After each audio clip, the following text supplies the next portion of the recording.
Shrimati Rajni Ashok Rao Patil. Through you, I would like to ask very pointed question to Honorable Minister.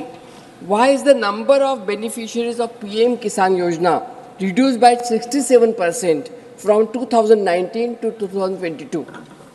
Honorable Minister.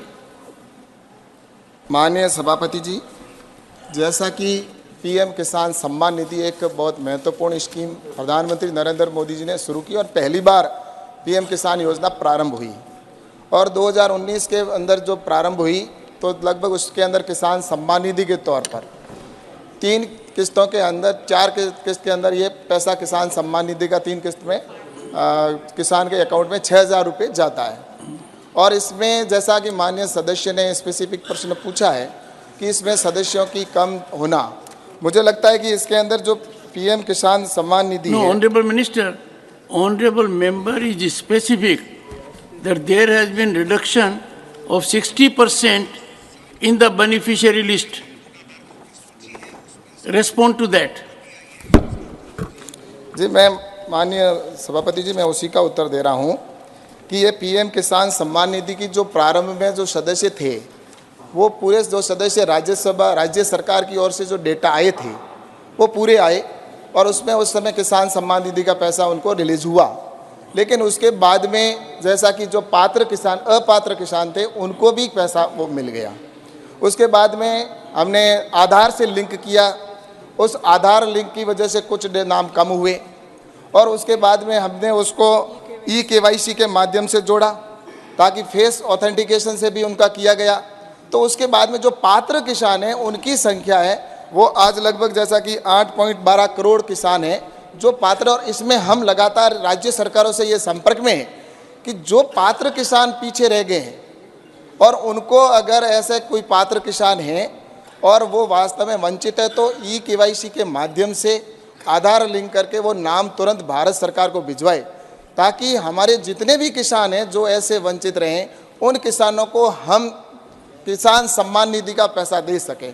तो मेरा आपसे आपके माध्यम से यही कहना है। माननीय मंत्री जी, माननीय सदस्य ने पूछा है कि पहले लाभार्थियों की संख्या ज़्यादा थी और माननीय सदस्य ने कहा है कि ये संख्या में गिरावट 67% की आई है। उस पर माननीय सदस्य को आप निमंत्रित कीजिए और उनसे इस विषय पर चर्चा कीजिए। इन्होंने स्पष्ट रूप से कहा है कि इस योजना के लाभार्थियों की संख्या 2019 से 60% गिरी है। माननीय सभापति जी, इसमें 60% की गिरावट नहीं आई है। 11 करोड़ किसानों तक गया था, अभी 8.8 करोड़ और 12 लाख किसानों को मिल रहा है। तो परसेंटेज इतना नहीं है, लेकिन the honorable minister will invite you to his chamber and then you can come back to the house. Okay, sir. मैं अमन Yes. होगा। हमको कैसा मालूम? मैंने तो सोचा था कि आज मल्लिकार्जुन खड़गे जी कहेंगे कि सभापति जी आपने मंत्री जी से सदस्य के अधिकारों के लिए पूरा काम किया है। नहीं, आपने ऐसा नहीं कहा। नहीं, देखिए साहब, मेरी अब कह दो सर। नहीं, मेरी विनती है कि वो दोनों जाकर एक दूसरे का समाधान निकालने के बजाय तो पूरे सदन को मालूम होना चाहिए कि ये 5 साल में क्यों ये बेनिफिशरीज की संख्या कम हो गई, उसका कारण क्या है, ये पूछ रहे। तो ये तो आपके पास आंकड़े होना चाहिए। माननीय मंत्री जी ने आंकड़े दिए हैं, ऐसा नहीं है।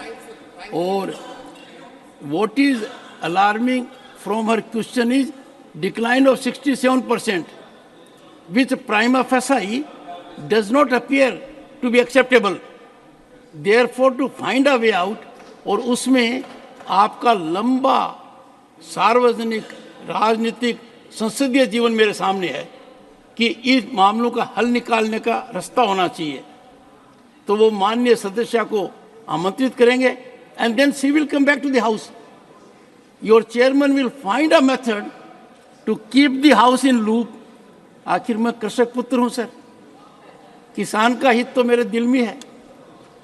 मुझे तो बहुत अच्छा लगा कि माननीय सदस्य रजनी अशोकराव पाटिल के दिल में भी किसान के लिए इतनी हमदर्दी है, और मंत्री जी के दिल में कितनी है ये मैंने जमीनी हकीकत पर देखी है।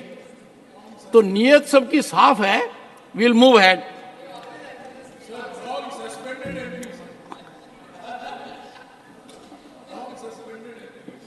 Well, you are in the queue.